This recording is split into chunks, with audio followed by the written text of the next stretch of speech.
Asamblea escuchará ahora.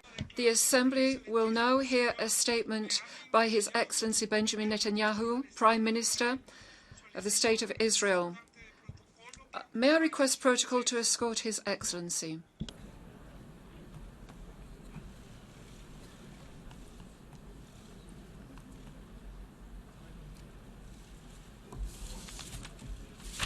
Tengo el placer de I have great pleasure in welcoming the Prime Minister of Israel, His Excellency Benjamin Netanyahu, and I'd like to invite him to address the General Assembly.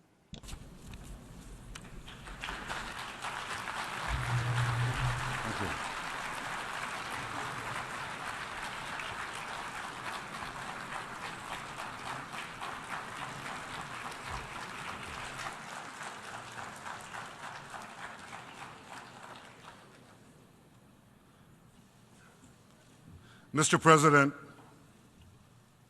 ladies and gentlemen, what I'm about to say is going to shock you. Israel has a bright future at the UN. Now, I know that hearing that from me must surely come as a surprise, because year after year, I've stood at this very podium and slammed the UN for its obsessive bias against Israel. And the UN deserved every scathing word for the disgrace of the General Assembly that last year passed 20 resolutions against the democratic state of Israel, and a grand total of 3 resolutions against all the other countries on the planet.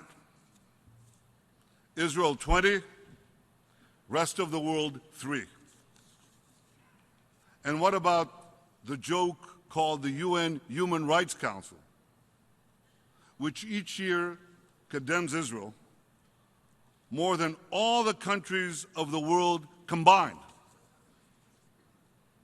as women are being systematically raped, murdered, sold into slavery across the world? Which is the only country that the UN's Commission on Women chose to condemn this year? Yep, you guessed it, Israel. Israel, where women fly fighter jets, lead major corporations, head universities, preside twice over the Supreme Court, and have served as Speaker of the Knesset and Prime Minister. And this circus continues at UNESCO. UNESCO, the UN body charged with preserving world heritage. Now, this is hard to believe, but UNESCO just denied the 4,000-year connection between the Jewish people and its holiest site, the Temple Mount. That's just as absurd as denying the connection between the Great Wall of China and China. Ladies and gentlemen, the UN, begun as a moral force, has become a moral farce. So when it comes to Israel at the UN, you'd probably think nothing will ever change, right? Well, think again. You see, everything will change, and a lot sooner than you think. The change will happen in this hall because back home, your governments are rapidly changing their attitudes towards Israel. And sooner or later, that's going to change the way you vote on Israel at the UN. More and more nations, in Asia, in Africa, in Latin America, more and more nations see Israel as a potent partner. A partner in fighting the terrorism of today, a partner in developing the technology of tomorrow. Today, Israel has diplomatic relations with over 160 countries. That's nearly double the number that we had when I served here as Israel's ambassador some 30 years ago. And those ties are getting broader and deeper every day. World leaders increasingly appreciate that Israel is a powerful country with one of the best intelligence services on earth because of our unmatched experience and proven capabilities in fighting terrorism. Many of your governments seek our help in keeping your country safe. Many also seek to benefit from Israel's ingenuity in agriculture, in health, in water, in cyber, and in the fusion of big data, connectivity, and artificial intelligence, that fusion that is changing our world in every way. You might consider this. Israel leads the world in recycling wastewater. We recycle about 90% of our wastewater. Now, how remarkable is that? Well, given that the next country on the list only recycles about 20% of its wastewater, Israel is a global water power.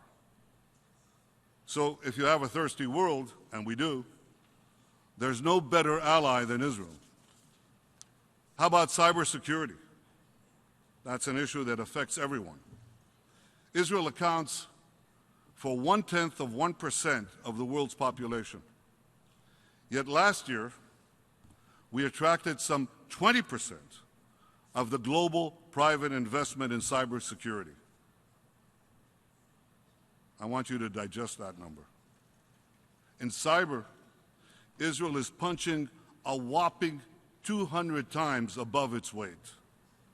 So Israel is also a global cyber power. If hackers are targeting your banks, your planes, your power grids, and just about everything else, Israel can offer indispensable help. Governments are changing their attitudes towards Israel because they know that Israel can help them protect their peoples, can help them feed them, can help them better their lives. This summer I had an unbelievable opportunity to see this change so vividly during an unforgettable visit to 4 African countries. This is the first visit to Africa by an Israeli prime minister in decades. Later today, I'll be meeting with leaders from 17 African countries. We'll discuss how Israeli technology can help them in their efforts to transform their countries. In Africa, things are changing. In China, India, Russia, Japan, attitudes towards Israel have changed as well. These powerful nations know that despite Israel's small size, it can make a big difference in many, many areas that are important to them. But now I'm going to surprise you even more. You see, the biggest change in attitudes towards Israel is taking place elsewhere. It's taking place in the Arab world. Our peace treaties with Egypt and Jordan continue to be anchors of stability in the volatile Middle East. But I have to tell you this. For the first time in my lifetime, many other states in the region recognize that Israel is not their enemy. They recognize that Israel is their ally. Our common enemies are Iran and ISIS. Our common goals are security, prosperity, and peace. I believe that in the years ahead, we will work together to achieve these goals, work together openly.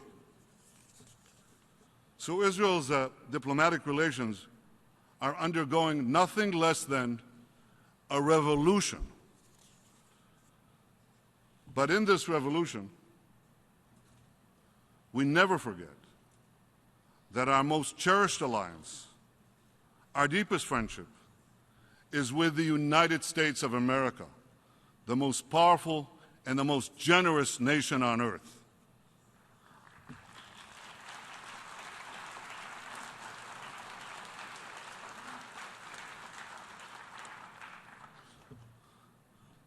Our unbreakable bond with the United States of America transcends parties and politics. It reflects, above all else, the overwhelming support for Israel among the American people, support which is at record highs and for which we are deeply grateful. The United Nations denounces Israel. The United States supports Israel. And a central pillar of that defense has been America's consistent support for Israel at the UN. I appreciate President Obama's commitment to that long-standing U.S. policy. In fact, the only time that the United States cast a UN Security Council veto during the Obama presidency was against an anti-Israel resolution in 2011.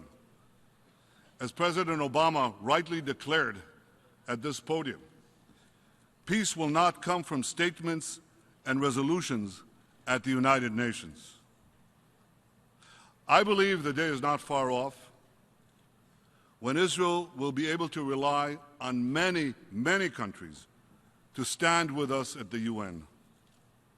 Slowly but surely, the days when UN ambassadors reflexively condemn Israel, those days are coming to an end.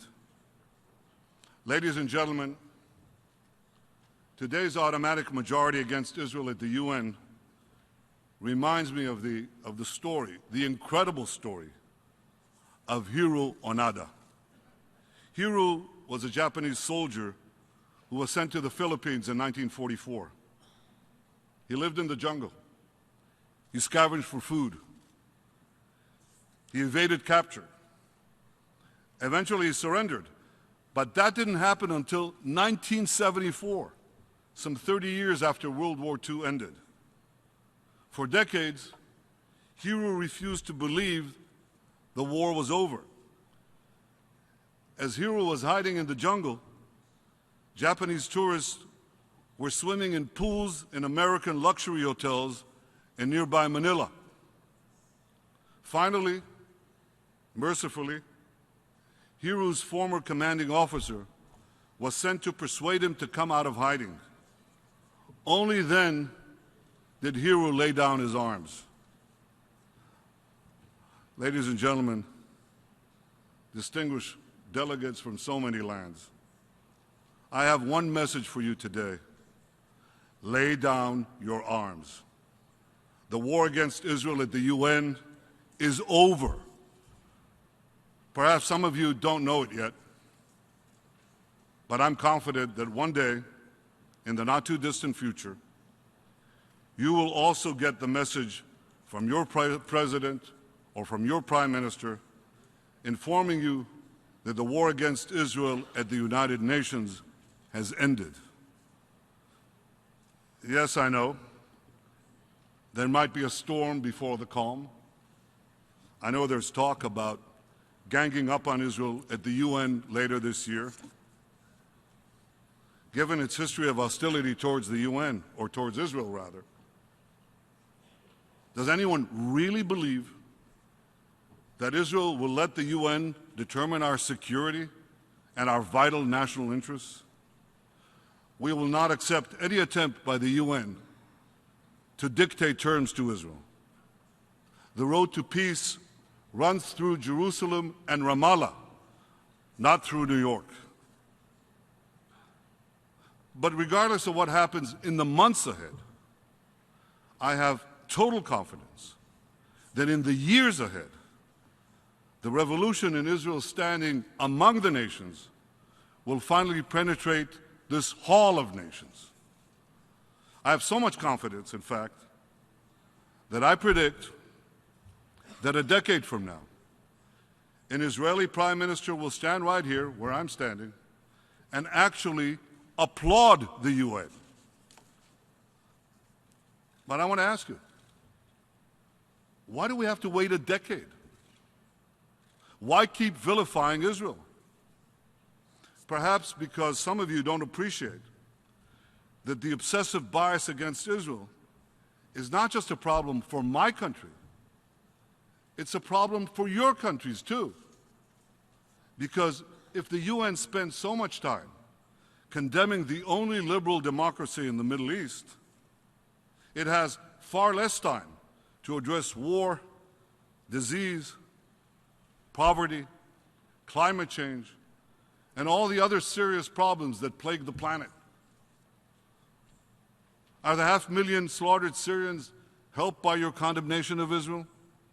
The same Israel that has treated thousands of injured Syrians in our hospitals, including a field hospital that I built right along the Golan Heights border with Syria.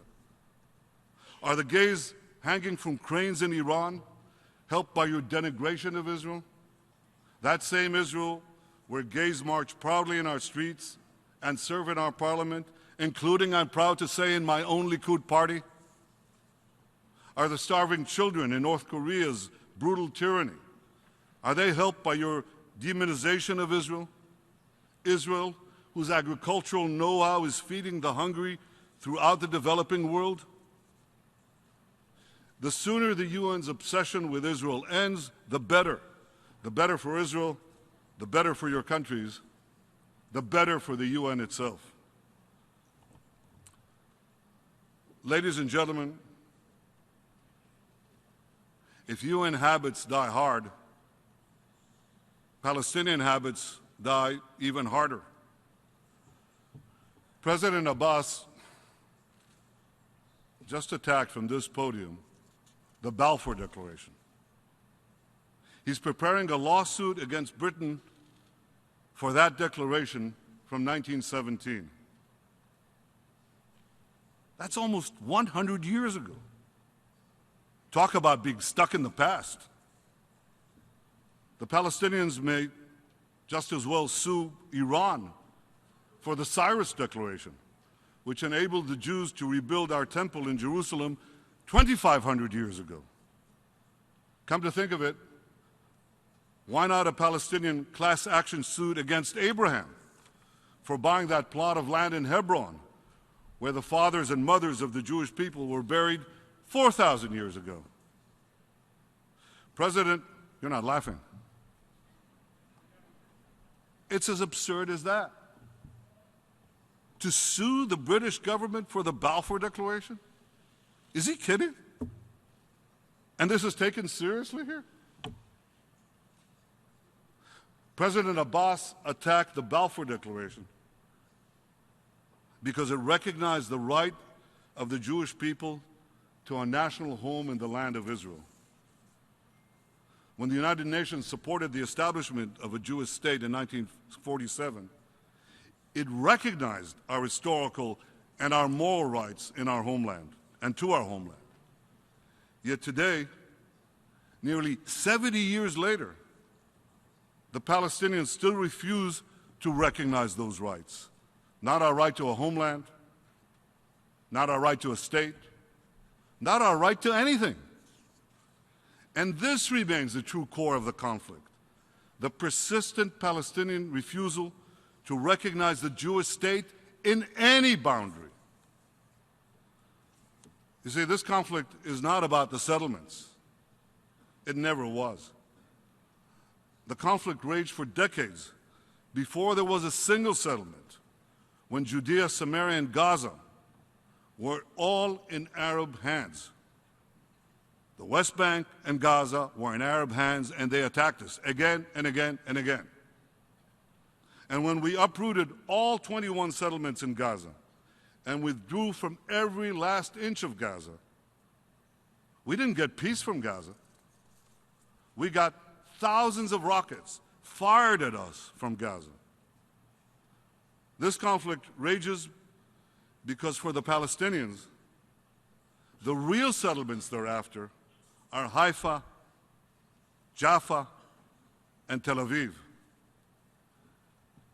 Now, mind you, the issue of settlements is a real one, and it can and must be resolved in final status negotiations. But this conflict has never been about the settlements or about establishing a Palestinian state. It's always been about the existence of a Jewish state in any boundary. Ladies and gentlemen, Israel is ready, I am ready to negotiate all final status issues. But one thing I will never negotiate: our right to the one and only Jewish state.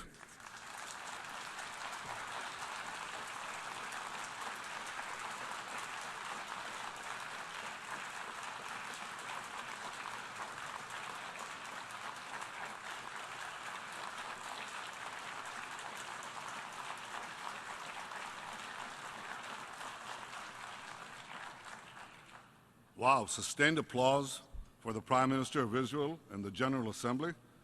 The change may be coming sooner than I thought.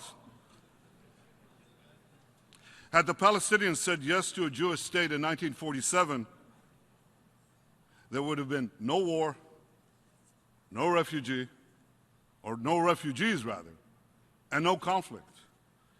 And when the Palestinians finally say yes to a Jewish state, we will be able to end this conflict once and for all. Now, here's the tragedy. Because, you see, the Palestinians are not only trapped in the past, their leaders are poisoning the future. I want you to imagine a day in the life of a 13-year-old Palestinian boy. I'll call him Ali. Ali wakes up before school. He goes to practice with a soccer team named after Dalal Mughrabi, a Palestinian terrorist responsible for the murder of a busload of 37 Israelis.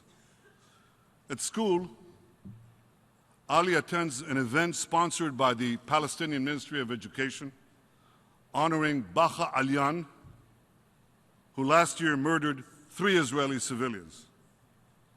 On his walk home, Ali looks up at a towering statue erected just a few weeks ago by the Palestinian Authority to honor Abu Sukar, who detonated a bomb in the center of Jerusalem, killing 15 Israelis. When Ali gets home, he turns on the TV and sees an interview with a senior Palestinian official, Jibril Rajoub, who says that if he had a nuclear bomb, he detonated over Israel that very day.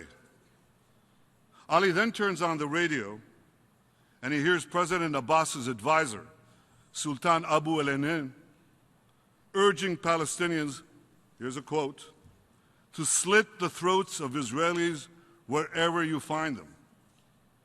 Ali checks his Facebook and he sees a recent post by President Abbas's Fatah party calling the massacre of 11 Israeli athletes at the Munich Olympics a, quote, heroic act. On YouTube, Ali watches a clip of President Abbas himself saying, "We welcome every drop of blood spilled in Jerusalem." Direct quote. Over dinner, Ali asks his mother, what would happen if he killed a Jew and went to an Israeli prison? Here's what she tells him. She tells him he'd be paid thousands of dollars each month by the Palestinian Authority. In fact, she tells him, the more Jews he would kill, the more money he'd get. Oh, and when he gets out of prison, Ali would be guaranteed a job with the Palestinian Authority. Ladies and gentlemen, all this is real. It happens every day, all the time. Sadly, Ali represents hundreds of thousands of Palestinian children who are indoctrinated with hate every moment, every hour. This is child abuse. Imagine your child undergoing this brainwashing. Imagine what it takes for a young boy or girl to break free out of this culture of hate. Some do, but far too many don't. How can you expect how can any of us expect young Palestinians to support peace when their leaders poison their minds against peace? We in Israel don't do this. We educate our children for peace. In fact, we recently launched a pilot program, my government did, to make the study of Arabic mandatory for Jewish children so that we can better understand each other, so that we can live together side by side in peace. Of course, like all societies, Israel has fringe elements. But it's our response to those fringe elements. It's our response to those fringe elements that makes all the difference. Take the tragic case of Ahmed Dawabshe. I'll never forget visiting Ahmed in the hospital, just hours after he was attacked. A little boy, really a baby. He was badly burned. Ahmed was the victim of a horrible terrorist act perpetrated by Jews. He lay bandaged and unconscious as Israeli doctors worked round the clock to save him. No words could bring comfort to this boy or to his family. Still, as I stood by his bedside, I told his uncle, "This is not our people. This is not our way." I then ordered extraordinary measures to bring Ahmed's assailants to justice. And today, the Jewish citizens of Israel, accused of attacking the Dawabshe family, are in jail, awaiting trial. Now, for some, this story shows that both sides have their extremists, and both sides are equally responsible for this seemingly endless conflict. But what Ahmed's story actually proves is the very opposite. It illustrates the profound difference between our two societies. Because while Israeli leaders condemn terrorists, all terrorists, Arabs and Jews alike, Palestinian leaders celebrate terrorists. While Israel jails the handful of Jewish terrorists among us, the Palestinians pay thousands of terrorists among them.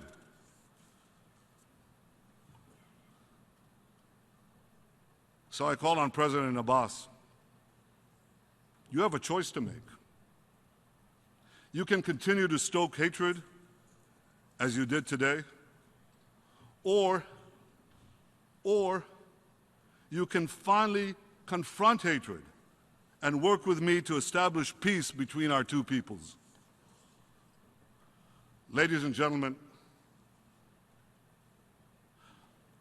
I hear the buzz. I know that many of you have given up on peace. But I want you to know, I have not given up on peace. I remain committed to a vision of peace based on two states for two peoples. I believe, as never before, that changes taking place in the Arab world today offer a unique opportunity to advance that peace. I commend President Sisi of Egypt for his efforts to advance peace and stability in our region. Israel welcomes the spirit of the Arab Peace Initiative and welcomes a dialogue with Arab states to advance a broader peace. I believe that for that broader peace to be fully achieved, the Palestinians have to be part of it. I'm ready to begin negotiations to achieve this today, not tomorrow, not next week, today. President Abbas spoke here an hour ago. Wouldn't it be better if instead of speaking past each other, we were speaking to one another? President Abbas, instead of railing against Israel at the United Nations in New York, I invite you to speak to the Israeli people at the Knesset in Jerusalem. And I would gladly come to speak to the Palestinian parliament in Ramallah. Ladies and gentlemen, while Israel seeks peace with all our neighbors, we also know that peace has no greater enemy than the forces of militant Islam. The bloody trail of this fanaticism runs through all the continents represented here. It runs through Paris and Nice, Brussels and Baghdad, Tel Aviv and Jerusalem, Minnesota and New York. From Sydney to San Bernardino, so many have suffered its savagery. Christians and Jews, women and gays, Yazidis and Kurds, and many, many others. Yet the heaviest price of all, has been paid by innocent Muslims. Hundreds of thousands mercilessly slaughtered. Millions turned into desperate refugees. Tens of millions brutally subjugated. The defeat of militant Islam will thus be a victory for all humanity, but it would especially be a victory for those many Muslims who seek a life without fear, a life of peace, a life of hope. But to defeat the forces of militant Islam, we must fight them relentlessly. We must fight them in the real world. We must fight them in the virtual world. We must dismantle their networks, disrupt their fundings, discredit their ideology. We can defeat them, and we will defeat them. Medievalism is no match for modernity. Hope is stronger than hate. Freedom mightier than fear. We can do this. Ladies and gentlemen, Israel fights this fateful battle against the forces of militant Islam every day. We keep our borders safe from ISIS. We prevent the smuggling of game-changing weapons to Hezbollah in Lebanon. We foil Palestinian terror attacks in Judea, Samaria, the West Bank. And we deter missile attacks from Hamas-controlled Gaza. That's the same Hamas terror organization that cruelly, unbelievably cruelly, refuses to return 3 of our citizens and the bodies of our fallen soldiers, Oron Shaul and Hadar Golden. Hadar Golden's parents, Leah and Simcha Golden, are here with us today. They have one request: to bury their beloved son in Israel. All they ask for is one simple thing: to be able to visit the grave of their fallen son Hadar in Israel. Hamas refuses.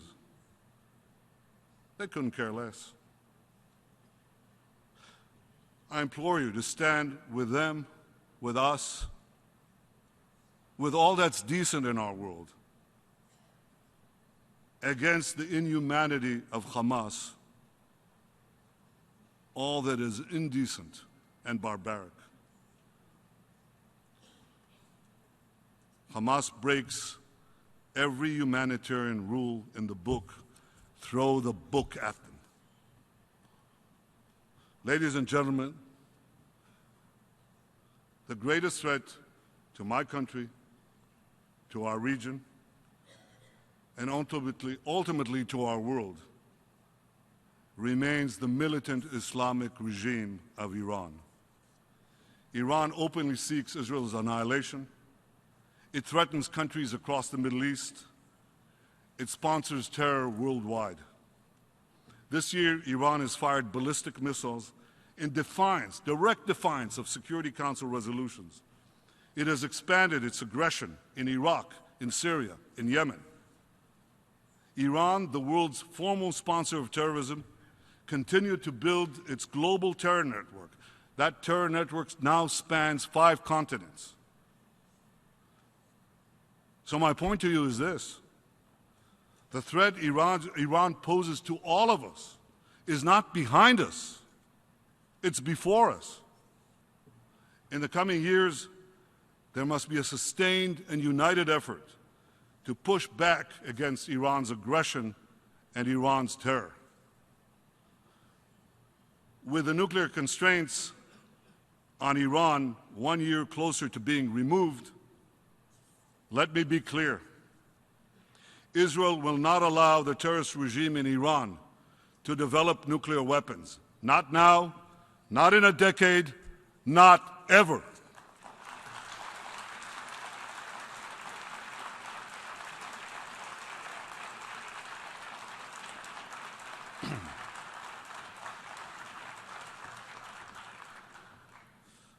Ladies and gentlemen, I stand before you today at a time when Israel's former president, Shimon Peres, is fighting for his life. Shimon is one of Israel's founding fathers, one of its boldest statesmen, one of its most respected leaders.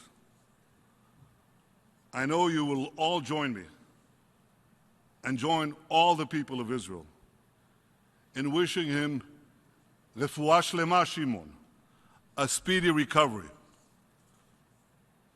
I've always admired Shimon's boundless optimism. And like him, I too am filled with hope. I'm filled with hope because Israel is capable of defending itself by itself against any threat. I'm filled with hope because the valor of our fighting men and women is second to none. I'm filled with hope because I know the forces of civilization will ultimately triumph over the forces of terror. I'm filled with hope because in the age of innovation, Israel, the innovation nation, is thriving as never before. I'm filled with hope because Israel works tirelessly to advance equality and opportunity for all its citizens, Jews, Muslims, Christians, Druze, everyone. And I'm filled with hope because despite all the naysayers, I believe that in the years ahead, Israel will forge a lasting peace with all our neighbors.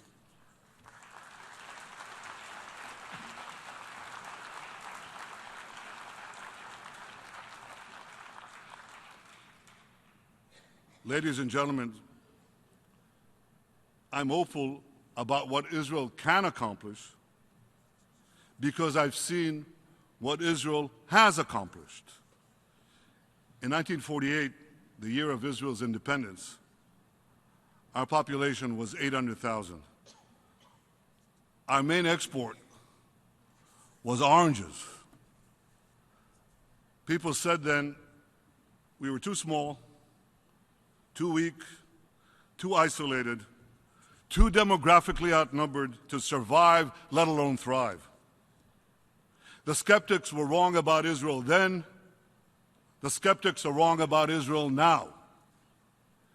Israel's population has grown tenfold, our economy 40-fold.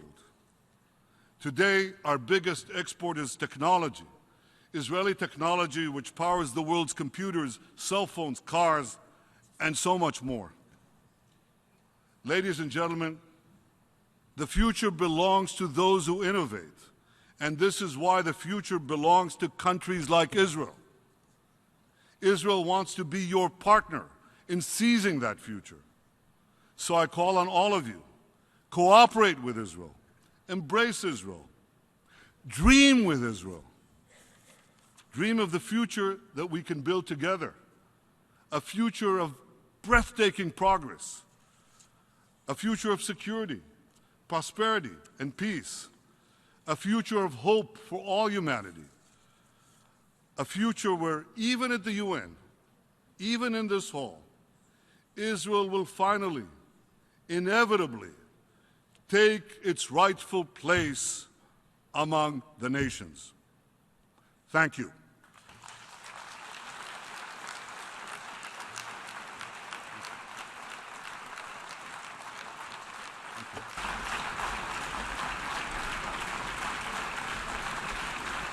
Thank you very much.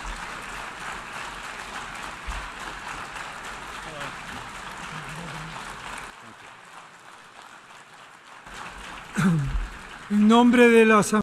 On behalf of the General Assembly, I wish to thank the Prime Minister of the State of Israel for the statement just made, and I request protocol to escort His Excellency.